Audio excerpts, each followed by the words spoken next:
안녕하세요. 저는 이피라고 하고 저의 영상을 클릭해 주셔서 감사합니다. 오늘 영상에서는 제가 이야기해보고 싶은 주제는 바로 AI에 대한 것입니다. 잘 이야기할 수 있을지 저도 잘 모르겠지만 그래도 간단히 생각해본 내용을 토대로 여러분께 한번 이야기해 드려 보겠습니다. 일단 제가 며칠 전에 경험했던 어떤 하루 동안에 있었던 일을 여러분께 한번 소개해 드리려고 합니다. 저는 크리에이터가 되고 싶은 분들을 교육해 드리는 그런 일을 개인 지도를 가끔 해드리기도 합니다. 최근에 어떤 클래스 학생분을 만났는데 그분은 좀 중년에 좀 시니어 분에 해당될 수도 있는 그런 분이셨어요. 그런데 이분이 취미로 인공지능으로 수노 앱이죠. 요즘은 여러 가지가 있긴 하지만 인공지능으로 음악을 만드는 거를 배우고 싶다는 거예요. 그래서 그 인공지능으로 만든 음악을 플레이리스트 영상처럼 만들어서 한번 용돈벌이를 해보고 싶다. 그런 목적으로 만드시는 거죠. 그래서 만나서 수노를 통해서 음악을 만들어보고 또 그 음악을 가지고 간단한 편집 프로그램으로 이어붙여서 영상을 만드는 그것을 하는 걸 가르쳐 드렸습니다. 그래서 아무래도 약간 용돈벌이를 생각을 해서 그런 거 있죠. 막 되게 잔잔한 플레이리스트 음악 있죠. 어른들이 운영하는 카페나 무슨 병원이나 또는 마사지샵 같은 데 있죠. 그런 데나 치과나 그런 데에 이렇게 하루 종일 틀어져 있는 그런 류의 플레이리스트 음악을 만들어서 용돈을 벌어보고 싶다 해서 만드는 거죠. 그러니까 되게 뻔한 플레이리스트 음악, 잔잔한 음악 있죠. 명상음악도 아니고 약간 컴퓨터 음악을 좀 아시는 분들은 아시겠지만 약간 미디로 이렇게 찍어낸 것 같은 그런 음악이 있어요. 그런 류의 음악들, 거기서 거기인 것 같은 음악들이 생성이 되고 그걸 붙여서 영상을 간단하게 만들어서 올려보시는 그런 거죠. 근데 그분하고 이야기를 나눠보다 보니까 그분은 사실 자기가 좋아하는 음악은 우리 에릭 클랩튼 같은 그런 락, 블루스 있죠. 블루스 락 같은 그런 음악을 좋아하시는 거예요. 기타도 막 치시고. 그래서 저는 그런 음악을 한번 비슷하게 만들어 보시면 더 재밌지 않으실까요? 그걸 만들어내는 과정이 재밌지 않으실까요? 그렇게 이야기를 해보지만 아무래도 조회수로 용돈을 벌 기대 때문에 뭔가 전략적으로 잔잔한 그런 플레이리스트 음악을 만드시는 거죠. 그리고 같은 날이었는데요. 제가 작은 디저트 카페에 갑니다. 디저트 이렇게 마들렌이랑 이런 거 이렇게 조각 케이크 같은 걸 파는 개인이 운영하는 작은 디저트 카페, 젊은 분이 하는 카페에 갔는데요. 가서 커피를 시키고 좀 앉아 있는데 음악이 나오는 거죠. 어떤 분위기에 영어로 된 팝송 같은 플레이리스트 음악이 막 나오는 거예요. 말도 안 되는 노래말을 자세히 들어보니까 노래말이 말이 안 되는 거예요. 뭔가 앞뒤가 안 맞고 무슨 제가 영어를 잘하는 건 아니지만 그래도 뭔가 이상한 거예요. 이상한 말 같아요. 예를 들면은 나는 책이 좋아. 책은 지식의 창고. 나는 하루를 알차게 보내. 이런 류의 가사 같은 느낌인 거예요. 나는 너를 기다려. 너는 나의 햇살. 우리의 계절은 흘러가. 이런 식의 뭔가 되게 어중간한 미사역으로만 나열된 것 같은 그런 가사의 음악이 나오는 거예요. 느낌상 이게 분명히 인공지능으로 그냥 뻔한 가사를 생성한 다음에 그 가사에 맞는 어떤 뻔한 AI 음악을 만들어진 그런 팝송 플리 같은 거예요. 그래서 제가 한번 이걸 알려주고 싶은 거예요. 그 사장님이 그걸 모르는 것 같아서 알려주고 싶어서 약간의 연기를 한 거죠. 아, 노래가 되게 좋아가지고 이거 무슨 곡이에요? 약간 물어보는 느낌으로 다가가서 사장님 음악 보통 뭐 드세요? 너무 좋네요. 이런 식으로 물어본 거죠. 그러려고 하는 것처럼 물어본 다음에 사장님이 네, 유튜브에서 어떤 그냥 이렇게 저기서 틀고 있습니다. 하길래 근데 이거 인공지능으로 만든 내용이 그 가사가 말도 안 되는 그런 음악 같아요. 이렇게 알려드린 거죠. 그랬더니 그 주인분이 약간 민망해 하는 거죠. 그런 일도 있었고요. 사실 그런 일은 다른 카페에서도 여러 차례 있었어요. 최근에 그런 식의 음악들을 그냥 틀어놓는 카페들이 점점 늘어났다고 느꼈어요. 그리고 또 하나는 이제 제가 뭐 아주 좋아하는 건 아니지만 이제 그냥 알고 있는 어떤 인디 뮤지션, 약간 포크 스타일의 그런 인디, 그러니까 귀여운 스타일의 이제 포크라는 뮤지션이 이제 음반을 냈는데, 정규 음반 같이 이렇게 냈는데 음악이 너무 좋은 거예요. 수준이 너무 좋은 거예요. 요즘에 그런 뮤지션들이 많아지고 있다고 해요. 원래는 좀 이렇게 인디 뮤지션들 중에 좀 이렇게 기타나 이렇게 약간 이렇게 잔잔한 셋으로, 이렇게 약간 작은 셋으로 좀 감성이나 가사 중심의 음악을 하다가 갑자기 되게 음악이 이렇게 밴드 셋으로 막 풍성하게 음악을 내기 시작하는 뮤지션들이 요즘에 생겨나고 있다고 해요.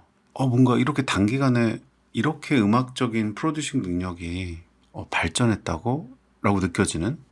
근데 이제 그거를 보면서 제가 약간 추측을 하게 되는 게 뭐냐면, 이거 왠지 인공지능에 의존해서 편곡을 한 것 같은 느낌인 거예요. 그래서 어느 정도 편곡을 한 다음에, 물론 아예 그대로 요즘에는 음원을 내는 좀 뮤지션들도 있는 것 같긴 한데, 이제 그것까지는 아니더라도 편곡을 어느 정도 인공지능에 의존을 한 다음에 그걸 조금 손을 봐서 이제 실제 녹음은 이제 동료 뮤지션들을 통해서 하는 거죠. 그런데 이제 어쨌든 작곡과 편곡의 과정을 상당히 그 인공지능에 의존해서, 또는 이 악기 편성의 이런 것들을 그렇게 하는 느낌들이 조금 있는 것 같다는 생각이 들었어요. 어떻게 보면 이제 뮤지션들이 성장하는 거라고 볼 수도 있긴 하겠지만요. 근데 어쨌든 제가 이제 어떤 그 날에 하루에 그런 것들을 접하다 보니까 이제 제가 이제 영향을 받은 거예요. 그래서 저도 이제 집에 돌아온 다음에 그냥 나도 한번 수노 해볼까? 인공지능 그 수노 앱에 이제 프로그램 들어가 보는 거예요. 사이트에. 그래서 제가 이제 저도 뭐 좀 음악에 관심이 있고 예전에 음악을 좀 만들어 보고 싶다는 생각을 한 적이 있는데, 제가 이제 메모장에 작곡을 해보겠다고 흥얼흥얼 하면서 피아노 조금 치면서 이게 흥얼흥얼한 이제 멜로디가 있는 거예요. 그 수노에다가 제가 그 보이스를 첨부를 해가지고 한번 이렇게 저도 막 이렇게 해서 한번 만들어 본 거예요.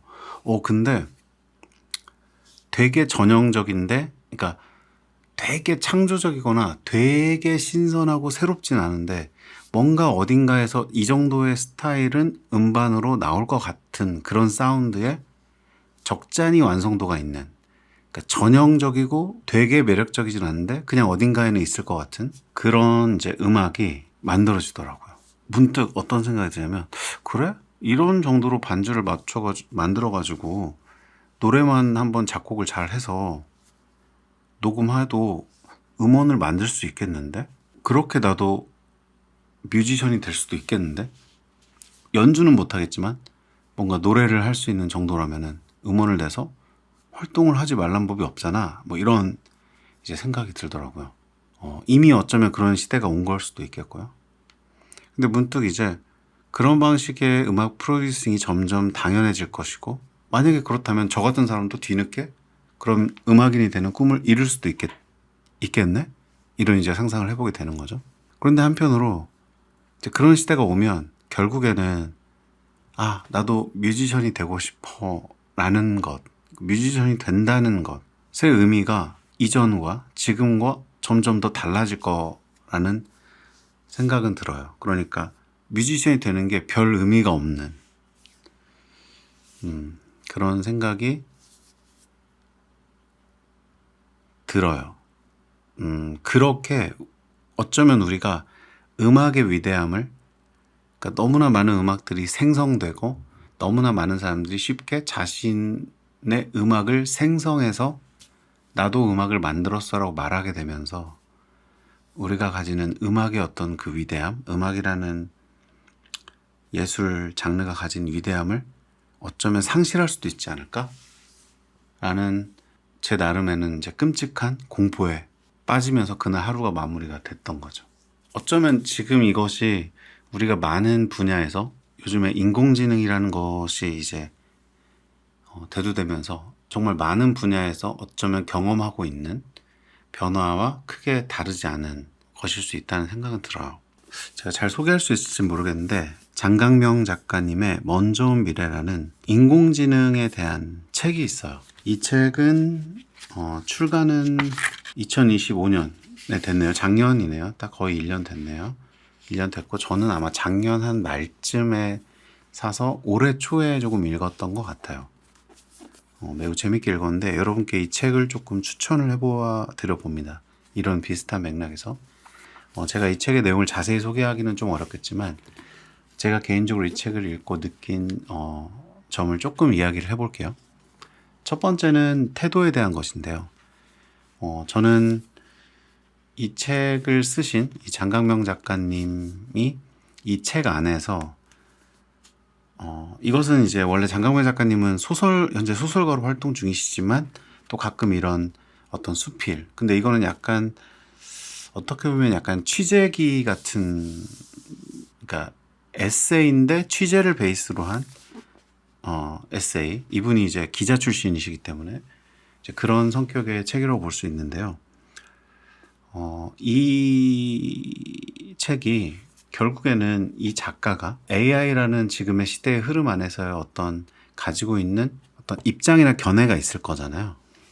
그런데 제가 이 책을 읽으면서 좋았던 것은 설령 어떤 사람이 자신이 그 입장과 견해가 있다고 하더라도 그것을 못 박아버리거나 독자에게 그냥 이렇다. 그러니까 그 자신의 입장을 처음부터 이렇게 딱 스탠스를 정해놓고 그것을 주장하기 위해서 어떤 글을 써내려가는 방식의 글이 아니어서 이제 그런 태도, 자신의 생각을 또는 자신이 생각의 결과를 전달하지만 함부로 주장하지 않는 어떤 그런 태도가 좋았던 것 같아요. 우리가 사실 이런 여러 가지 이런 시대의 흐름에 대해서 어떤 세상의 어떤 현상에 대해서 남이 묻든 안 묻든 어떤 견해를 가지게 되잖아요. 그러다 보면 항상 우리는 어떤 나에게 영향을 주는 어떤 것들에 의해서 나의 견해가 형성이 되고 그 프레임으로 그 틀로 모든 것을 해석하고 그것을 바라보려고 하는 태도에 빠지기 쉬운데 사실 그것은 이제 위험할 수 있는 태도잖아요. 저도 그런 태도에 쉽게 빠지는 경향이 있는데 그러지 않아야 한다고 하지만 그런 경향이 있는데 이런 책을 보면 조금 그 부분을 제가 무게를 잡을 수 있게 해주는 것 같아서 이런 견해가 되게 좋았습니다. 약간 차가운 듯한 그냥 대놓고 비판적이거나 대놓고 긍정하지도 않는 어떤 그런 태도의 책이라서 그래서 이 책을 따라서 이 책에 취재된 내용과 그런 것에 대해서 이제 이야기를 계속 하면서 좀 생각을 정리할 수 있는 이제 느낌이 있었고요. 이게 제목이 먼저 온 미래잖아요. 그래서 부제가 AI 이후의 세계를 경험한 사람들이라고 돼 있는데 이제 여기서 말하는 것이 결국에는 일단 그 바둑계 사람들 그리고 이제 그 이후에 그 외에도 조금씩은 나오지만 이제 주로 이제 바둑계 사람들의 이야기들을 실제로 취재를 하고 인터뷰를 하면서 그들이 어떤 입장의 차이가 생기는 거죠. 어떤 새로운 기술이 나오고 어떠한 도구가 나왔는데 그것을 대하는 이 바둑계 안에서도 다양한 사람들의 입장 차이가 있다라는 것을 이 인터뷰를 통해서 보여줘요. 그 점이 이제 되게 재밌고 그것은 이 바둑이라는 분야뿐만이 아니라 인공지능이 더 많은 분야로 이렇게 퍼진 지금의 시점에서는 대부분의 분야에서 존재하는 입장의 차이인 거죠. 뭐 예를 쉽게 하나 들자면은 그런 거죠. 전통적인 그 선배 바둑 기사들은 바둑이 가지는 어떠한 단순히 어떠한 그 경기로서의 가치, 단순히 어떤 스포츠로서의 가치가 아니라 바둑에 어떠한 수를 둔다는 것이 가지는 어떠한 그 예술적 의미와 가치에 대해서도 또는 그 대국을 하는 그 순간의 모든 이 내면의 어떤 그런 거, 어떤 그 상대방과의 신경전과 모든 그 복잡한 모든 것들, 이제 그런 것들을 이 바둑을 이루는 되게 중요한 요소로 이제 생각을 하고 하는데 이 인공지능에 의해서 바둑 기보를 학습하는 그죠? 수많은 바둑의 기보를 쉽게 학습을 해서 어떠한 그 좋은 수라는 것을 빠르게 공부할 수 있는 이제 상황이 된 것에 대해서 이제 전통적인 그 바둑 기사들은 이제 부정적인 견해를 갖는 사람들이 조금 많은데 오히려 반대로 이제 신진 바둑 기사들에게서 인터뷰를 했을 때에는 의외로 그 신진 바둑 기사들은 자신이 이것을 학습할 수 있는 방식이 훨씬 편리해졌기 때문에 오히려 전통적으로 누군가에게 도제식으로 그 안에서 이렇게 힘들게 선배의 방식을 수련받아야 되는 그런 문화들에서 벗어나서 완전히 자유롭게 자기가 이 인공지능의 도구를 이용해서 얼마든지 원하는 트레이닝을 할 수 있다는 것에 대해서 되게 긍정적으로 보는 분들이 있는 거예요. 그것이 이제 아주 이 안에 나오는 어떤 입장 차이인 거죠. 그랬을 때 이제 그렇게 되면 바둑이 가지는 원래 그 매력과 가치가, 그러니까 바둑 기사라는 어떤 그 사람의 가지는, 직업이 가지는 그 어떠한 그 정체성이 변질되는 거 아니냐라는 생각을 누군가 할 수 있지만 사실 이미 새로운 세대의 사람들은 그것에 대한 필연적인 어떤 존재 이유를 그렇게 인식하지는 않는다는 거예요. 뭐 그걸 반대한다 이런 게 아니라 그냥 그 인식 자체가 조금 다른 거죠. 그러다 보니까 오히려 이 인공지능이 더 많은 사람들에게 기회를 주고 그걸 통해서 더 이 바둑이라는 씬이 새롭게 변할 수 있다라는 그런 이야기를 이제 하는 거죠. 아무튼 그 이야기를 단순히 그냥 제가 지금 여러분께 살짝 소개하는 것처럼 그렇더라 이렇게 결론 내리지 않고, 이 책은 정말 많은 사람들의 그 이야기들을 직접 들어본 기록들이 여기 모여져 있어요. 그래서 그걸 되게 책을 읽으면서 이제 느낄 수 있는, 자연스럽게 느낄 수 있는 그런 거였고요. 근데 이제 이 책에서는 저자가 항상 어떤 방식의 이제 글의 전개를 하냐면, 그렇게 바둑 기사들을 취재한 것과 그것을 지금 자신이 처한 입장, 그러니까 지금 자신이 속한 문학계라는 곳에서의 또 적용을 하면서 문학계에서는 자기가 어떤 것을 경험하고 느끼고 있는지, 바둑계가 이렇게 변한 것처럼 자신이 속한 문학계는 어떻게 변할 것인지, 그런 것들에서 계속해서 또 자신에게 투영해서 생각해보는, 그러니까 취재와 약간 자신의 견해 내지는 에세이, 수필, 자신의 컬럼 같은 느낌으로 그렇게 계속 글이 이어지는 게 되게 재미있었습니다. 뭐 이 작가님은 제가 앞서 말씀드린 것처럼 되게 뭔가 이렇게 조금 차가운 방식으로 이야기를 풀어간다고 했지만, 제가 이 책을 읽고 결론적으로 느낀 것은 이제 쉽게 말하면 이런 거예요. 부정적이에요. 어떤 전체적인 면에서는 인공지능에 의해서 느껴지는 부정적인 면이 있는 거예요. 자기 스스로가 느껴지는. 그러나 결국에는 이 시장이라는 거는, 이 인공지능이라는 것이 우리의 미래에 우리를 어떻게 부정적인 영향을 줄 것이냐 아니냐와 상관없이 대부분의 사람들은 그 현재 순간에 자신이 이 시장에서 생존하고 더 앞서가기 위해서 인공지능이라는 도구를 그냥 막 활용하게 될 것이다. 그래서 인공지능에 대한 우려와 인공지능이 이 씬을 어떻게 파괴할 것인가에 대한 우려와 상관없이 결국에는 대부분의 산업에서는 그 인공지능이 결국엔 쓰여지게 될 것이고, 그걸 때문에 변하게 될 것이다라는 이야기를 하는 거예요. 그것이 마음에 안 들지만 어쩔 수 없이 그렇게 될 것이라는 이야기를 하는 거예요. 그것에 대해서 어떤 대책을 이야기하거나 어떠한 대안을 이야기하기보다는 그렇게 될 거라는 전망을 이야기하는 것이죠. 그러나 과연 그것이 좋은가에 대해서는, 그렇게 되면 결국에는 이제 그런 게 있는 거죠. 뭐 예를 들어서 인공지능이 소설을 써요. 그럼 처음에는 인공지능이 이렇게 소설을 썼어? 또는 이제 인공지능이 썼다는 걸 드러내지 않고 인공지능에 의해서 소설을 써서 뭔가 그것에 의해서 어떤 그 결과물의 이득을 맛보는 부류들이 생겨날 것이고, 또 이런 것도 있는 거죠. 야, 인공지능으로 이거 했대. 신기해. 신기하니까 너무 좋아. 라고 하면서 그 약간 그런 인공지능에 의한 어떤 산업 자체가 그냥 컨텐츠가 되는 거죠. 그래서 그 기술의 어떠한 발전과 기술의 속도와 기술의 어떠한 편의적인 부분을, 그것을 그냥 즐기는 것으로 그 업계가 활성화되는 이제 그런 부분들이 있을 건데, 결국에는 그렇게 해서 어마어마하게 수많은 소설들을 인공지능이 만들어낸다고 해보죠. 그러면 저도 이제 이 책을 읽으면서 그런 생각이 드는 거예요. 그걸 누가 읽지? 그러니까 누가 그것을 다 읽지? 결국에는 사람이 읽어야 하는데 수많은 작품들이 있다면 결국엔 읽지 않을 것이고, 그렇죠? 그럼 우리가 이것이 좋은 작품이냐, 어떤 그 작품을 즐기는 행위에 대한 부분들이 그 의미들이 점점 더 사라지게 될 가능성이 있다는 거죠. 그렇게 되면 결국에는 사람들은 소설을 읽지 않는, 그러니까 문학 작품을 읽지 않는 게 될 수 있다는 거죠. 마치 아까 제가 이야기한 것처럼 이미 원래도 음악계에는 우리가 이미 이 컴퓨터 미디 음악이 나오면서 레코딩 기기가 발전하면서 음악을 만드는 게 과거에 비해서 디지털화 되면서 매우 많아졌단 말이에요. 그래서 음악이 매우 많아요, 이미.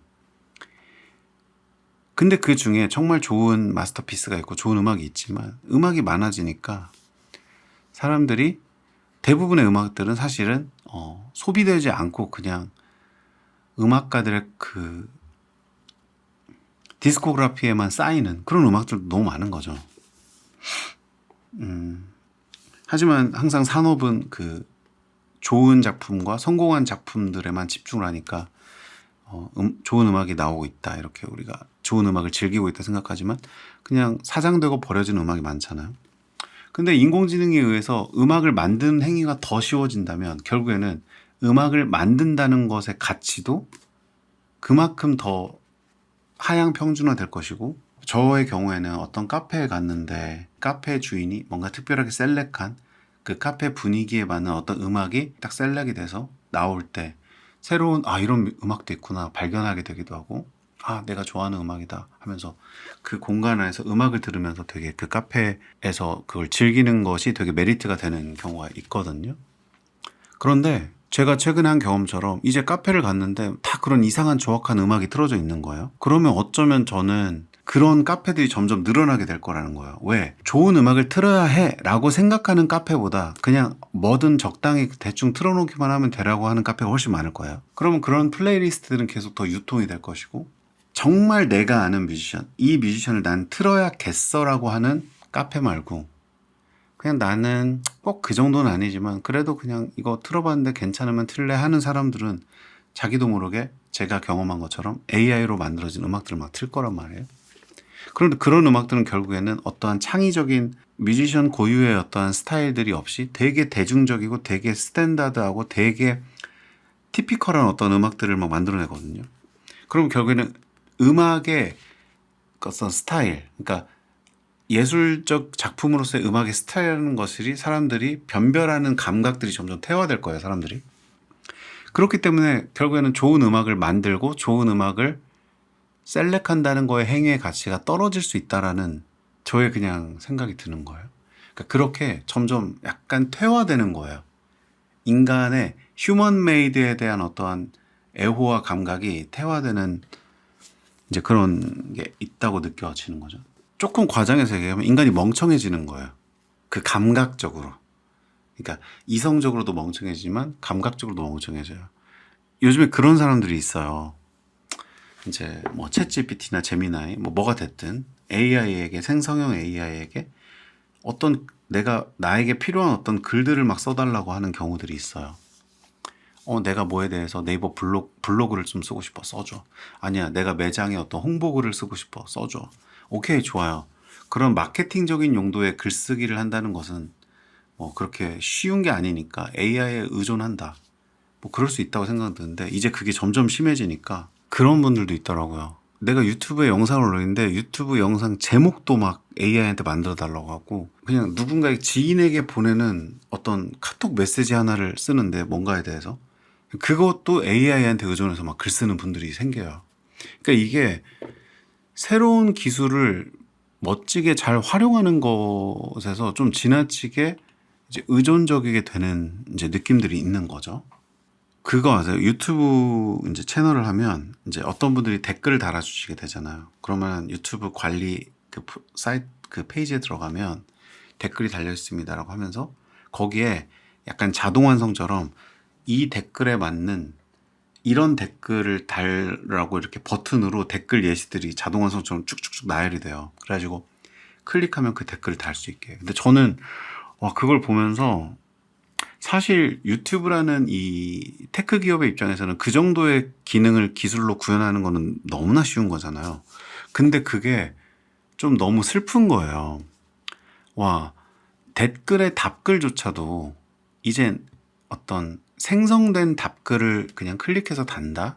근데 이게 점점 많아지면 점점 더 자동화되면 과연 어떻게 될까?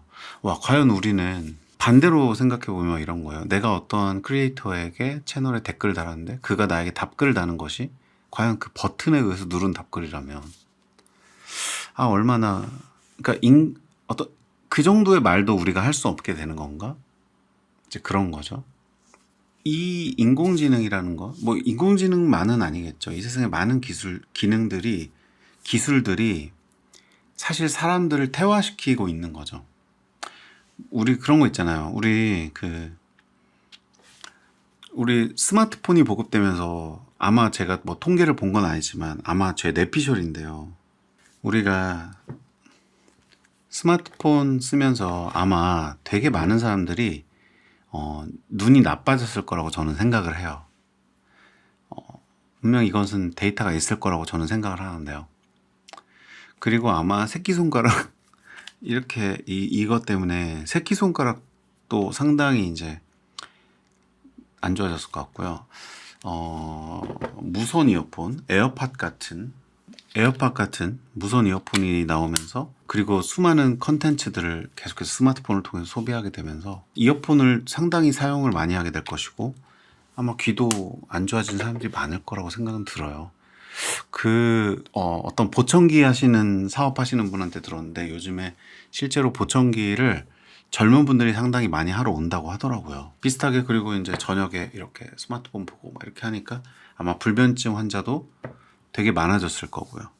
물론 그것은 이제 불면증은 이 어떤 화면을 보는 거 밤에 이것 때문에도 있겠지만은 어떤 소셜 네트워크 때문에 계속해서 이 세상을 내 주변의 오프라인이 아니라 온라인의 수많은 너무나 많은 불특정 다수에게 비교하면서 하는 최근에 제가 그걸 봤는데 아틀레티코 마드리드 스페인 라리가 축구팀 아틀레티코 마드리드가 우리나라에 왔죠. 이강인 선수가 아틀레티코 마드리드에 이제 입단했고 그 쿠팡 플레이 시리즈라는 친선 경기를 이제 맨체스터 시티와 상암 경기장에서 했죠. 그걸 이제 보는데 중간에 이제 전반전과 후반전 사이 하프타임 쇼라고 해서 짧은 공연을 하는데 요즘에 너무나 인기가 많은 아이돌 리센느가 이제 경기장에 나와서 공연을 하는 거죠.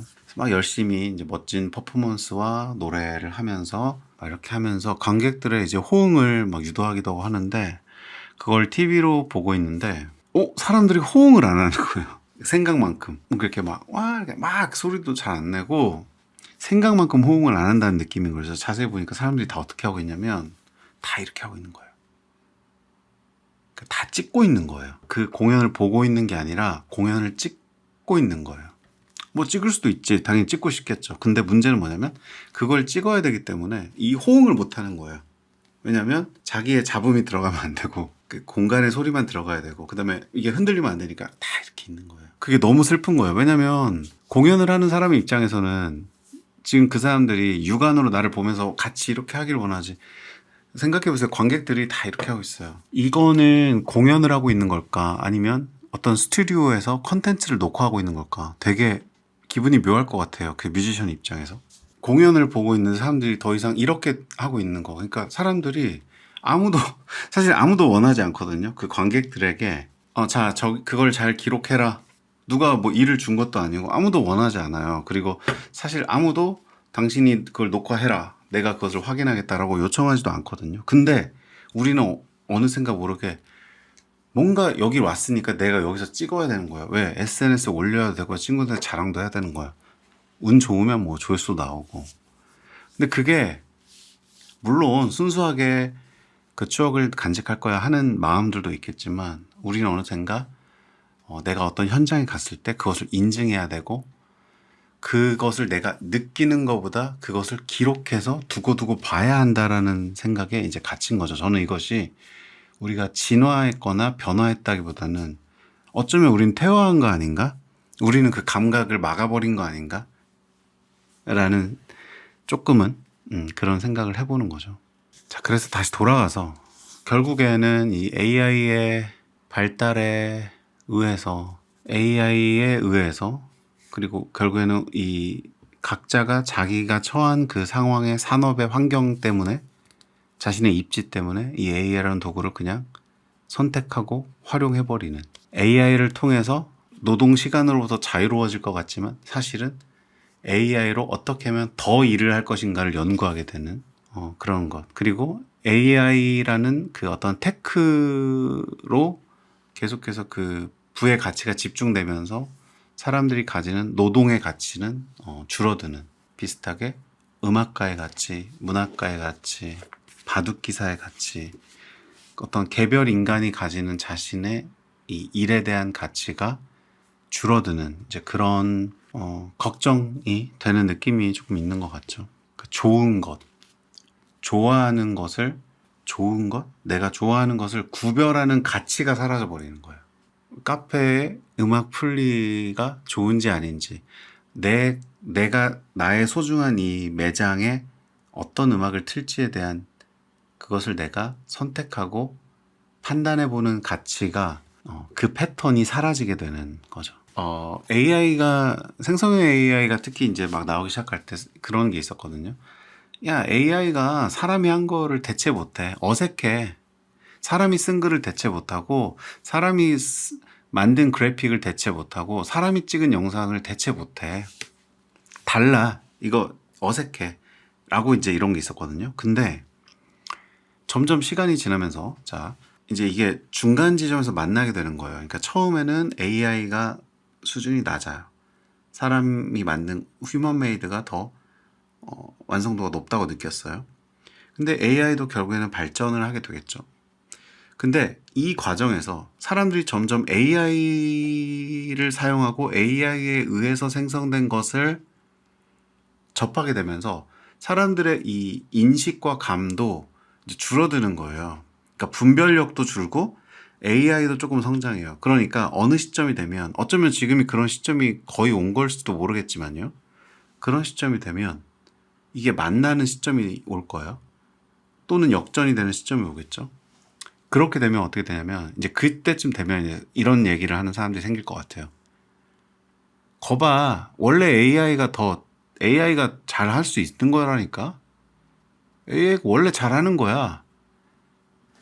AI가 처음에 나오기 시작할 때는 우리가 그게 별로였어라는 이 구별의 감각이 있었는데, 우리도 점점 의존적이 되면서 점점 이 세상에 AI에 의해서 뻔하게 만들어진 글들이 난무하면서 뻔하게 만들어진 음악이 많아지면서 휴먼 메이드, 인간만이 할 수 있는 것을 구별하는 그 감각조차도 사라져서 더 이상 이제는 인간이 한 것이 더 좋은지 아닌지를 보는 눈도 없어지고 그걸 구별할 필요도 없어지는, 그러니까 인간은 좋은 걸 원하지 않게 되는 그런 이제 어떠한 그 교차점이 다가오게 되면 결국에는 이제 그때는 우리가 과거에는 고민했던, 우려했던 것들이 AI 괜찮을까 했던 것들이 이제는 아니야, 이제는 없으면 안 돼, 이렇게 되는 그런 시기에 오겠죠. 그게 어쩌면 지금까지의 그 수많은 역사에서도 새로운 기술이나 새로운 도구가 출현했을 때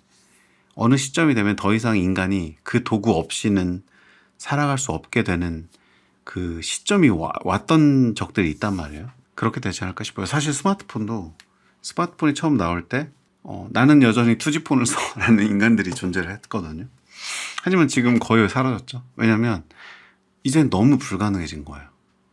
그리고 더 이상 스마트폰을 계속 들여다보고 스마트폰으로 계속 메시지에 접속되는 것이, 그러니까 스마트폰 초창기에는 그것은 너무 과한 메시징이야, 너무 과한 연락이고 과한 접근이고, 너무 인터넷 브라우징을 손안에서 자유자재로하는 것은 너무 과한 인터넷 접속이야 라고 느꼈던 것이 이제 더 이상 그렇지 않게 되는 거죠. 그런 분별의 기준이 점점 변하니까 어느 시기가 되면 맞아, 기술은 틀린 게 아니었어, 이렇게 될 수 있는 거죠.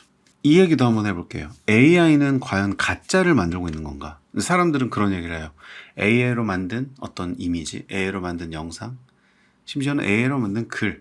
AI는 가짜를 만드는 거에 대한 이제 이건 가짜야. 이건 가짜잖아. 라는 것으로 우려하는 관점에 대해서 저는 사실 그런 생각을 하고 있거든요. 뭐냐면 원래 AI에 의한 가짜가 아니어도요. 우리는 이미 원래 가짜를 만들어 왔어요. 항상. 사람이 카메라로 영상을 찍어도 어떤 가짜를 만들었어요. 메이크업으로, 조명으로, 보정으로, 연기로, 어떤 그 내용적으로. 우리는 그것을 이미 가짜를 많이 만들었고 그걸 진짜와 혼동하며 살아왔어요. SNS상에서 우리의 모습들은 진짜였나요, 원래? 진짜의 모습들을 서로 공유하고 있었나요? AI가 유행하기 전에도 이미 SNS에서는 우리한테 가짜 메시지가 있었고 가짜 마케팅이 있었어요. 가짜 인간이 있었어요. 그러니까 물리적으로는 존재하는 인간이지만 그가 하는 모든 말과 행동 그런 것들이 사실은 현실이 아닌 이야기들을 만들어내는 사람들이 있었어요. 그건 원래 있었어요. 다만 AI는 그것의 생산 속도와 분량을 극도로 빠르게 만들고 있을 뿐인 거죠. 우리가요 2000년대 초에 그런 게 유행했었거든요. 2000년대 되면서 막 인터넷 발달하고 이러면서 가상, 사이버, 버추얼, 막 3D 그래픽 발달하고 이러면서 그런 게 되게 유행했었거든요. 근데 이제 그때 상상했던 사이버 약간 그런 거였거든요. 우리가 사이버 이런 거에 막 우리의 현실이 막 그렇게 되는 게 아니라 뭔가 가상의 공간과 가상의 어떠한 개념들이 서비스가 만들어질 거야. 그래서 우리는 현실과 그것을 분리해서 현실을 살면서 우리는 때론 가상적인 걸 즐기면서 가상을 통해서 뭔가를 하면서 또 현실을 돌아오고 이럴 거라고 저는 느꼈다고 봐요. 근데 사실 진짜 가상, 진짜 버추얼은 이미 이 소셜 네트워크 시대와 이 모든 지금 AI 시대와 이런 걸 통해서 우리는 오히려 우리의 모든 일상이 가상의 영향을 받고 있어요. 어쩌면 제가 오늘 하루를 살면서 했던 어떠한 행동과 어떠한 경험은 그 가상이라는 어떠한 네트워크를 위해서 제가 한 것일 수 있어요. 진짜 나의 행동이 아니라. 그 개념, SNS라는 곳에서의 그것을 현실에서 적용하면서 살고 있어요. SNS상에서 만들어진 어떠한 주류라는 것이 현실 세계를 지배하고 있어요. 우리는 어쩌면 우리가 상상했던 것보다 훨씬 가상의 세계를 실제 살고 있어요. 현상이 됐어요. 그 가상이 우리의 현상의 영역이 된 거죠. 가상이라는 말은 결국에는 실상이 있고 가상이다라고 그걸 보는 거잖아요. 가상이라고. 근데 이미 우리는 그걸 구별하는 눈을 잃어버린 걸 수도 있습니다. 그것이 저는 걱정이 되는 부분이에요. 옛날 일이지만 저는 이제 공학을 전공했단 말이에요. 컴퓨터 공학을 했는데 그래서 그런지 저는 더 이 인공지능이라는 이런 것에 대해서 막 되게 환상적인 어떤 이미지를 갖고 있지 않고 오히려 그것들의 그 시스테믹한 것이 약간은 이제 보는 관점이 달라요. 엔지니어적인 그 마인드를 가진 사람들은. 그래서 별로 막 그렇게 막 가슴이 뛰지 않고 엄청 신기하지 않다고 느껴요. 다만 도구로 이제 느끼는 것이고 오히려 이제 그런 부작용. 과연 그렇지만 하지만 저도 결국에는 살아남아야 되고 이 삶을 살아야 되기 때문에 과연 나는 어떤 선택을 할 것인가. 저도 걱정이 되고요. 겁이 나요. 겁이 나는데 뭐 저도 답을 모르겠습니다. 다만 계속 어떤 경계적인 태도를 가지려고 할 뿐인 것이고 이런 책들이 그런 혼란에서 단순히 우리가 시류에 그냥 편승해버려서 그냥 내가 그 흐름을 타버리는 그런 선택을 그냥 맹목적으로 그냥 하는 게 아니라 조금은 이렇게 조금은 속도를 가라앉히고 좀 더 생각해 볼 수 있는 그런 감각을 주는 책이었다고 생각을 해요. 원래는 이 책의 어떤 이렇게 소개 내용들도 조금씩 소개를 해드릴까 했는데 원래는 그래서 그냥 이 책만 리뷰를 하면서 약간 소개해드리려고 했는데 조금 생각이 바뀐 거예요 최근에. 그래서 그냥 AI라는 것에 대해서 그냥 저의 전체적인 생각들을 한번 여러분과 나눠보면서 최근에 읽었던 이 책이 상당히 저에게는 도움이 됐었다는 말씀을 드리고 싶었습니다. 이 영상을 이 장강명 작가님께서 보실지는 모르겠지만 안 보실 가능성은 크지만 이 책 말미에 쓰여져 있는 기도 요청, 저도 다시 이 영상을 찍으면서 또 편집하고 올리면서 여기에 요청해 주신 기도 내용이 있거든요. 기도를 해보겠습니다. 그리고 올해, 작년 말에서 올해 제가 이제 장강명 작가님의 라디오 방송 콘텐츠랑 그다음에 아내분하고 하시는 팟캐스트, 그거를 들으면서 저의 심심한 시간들을 상당히 많이 체험받았고, 그걸 들으면서 운동도 많이 했고 저에게 많은 도움을 주셨던 시간들이었다는 것을 말씀드리고 싶습니다. 감사드리고, 네, 여러분께도 이 책을 추천드리고 혼란의 시대 좀 더 정돈된 마음을 가지고 살아갈 수 있는 우리 인류, 휴먼들이 되었으면 합니다. 오늘 영상 꽤 길었을 것 같아요. 들어주셔서 감사드립니다.